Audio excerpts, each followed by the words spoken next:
Hi, welcome to Haymills CC Holy Week Reflections.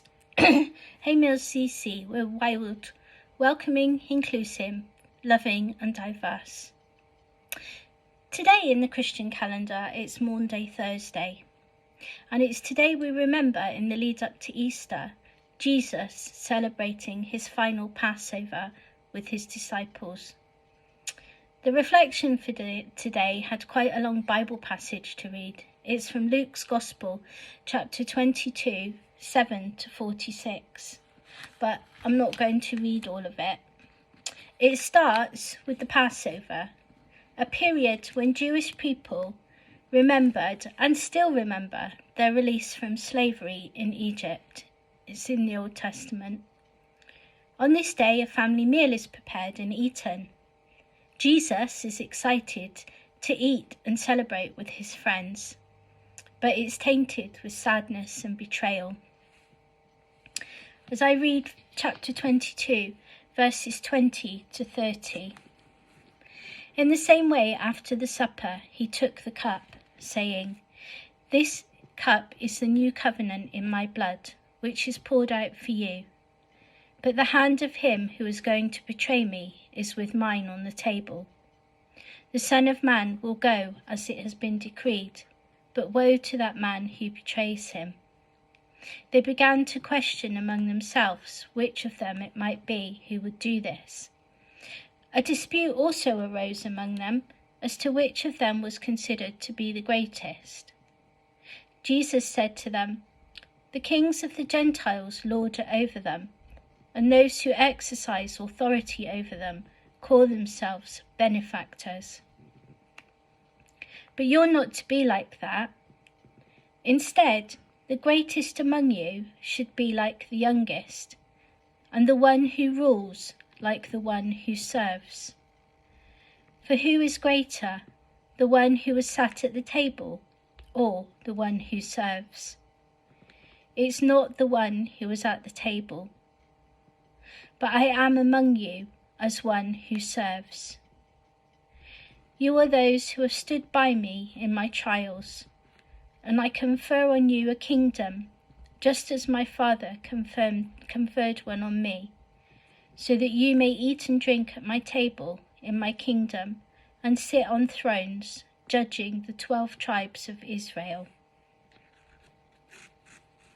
An argument as to who is the greatest. Egos getting the better of one another. But it's not about who is the best or the most important.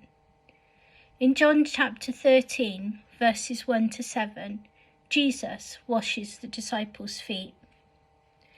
It was just before the Passover festival.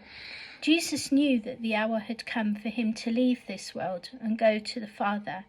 Having loved his own who were in the world, he loved them to the end. The evening meal was in progress, and the devil had already prompted Judas, the son of Simon Iscariot, to betray Jesus. Jesus knew that the Father had put all things under his power, and that he'd come from God and was returning to God.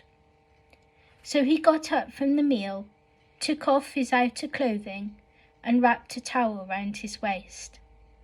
After that, he poured water into a basin and began to wash his disciples' feet, drying them with the towel that was wrapped round him. He came to Simon Peter, who said to him, "Lord, are you going to wash my feet?" Jesus replied, "You do not realize now what I am doing, but later you will understand." The story there in John is written at about the same time as the story from Luke's Gospel. It's just from a different eyewitness's point of view. And here Jesus washes the disciples' feet, an act of servitude.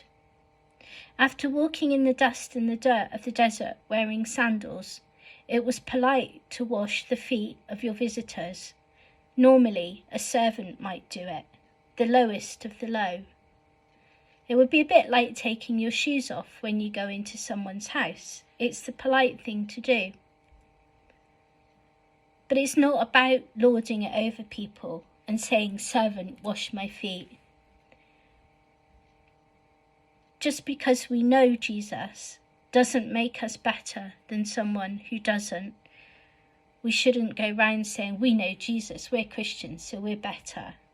No, the greatest one among you must be like the youngest, and the leader like a servant.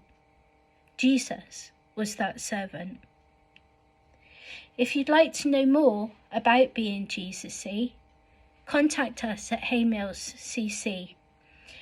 We've got a website, www.haymillscc, and I can't remember if it's co.uk, and you can contact us on our Facebook page too. Message us on the Haymills CC Messenger. All are welcome. God bless. I'll talk to you again tomorrow for Good Friday. I hope you've enjoyed the reflections this week. I've enjoyed doing them. It's helped me to reconnect with my Bible, which is never a bad thing. Anyway, see you soon.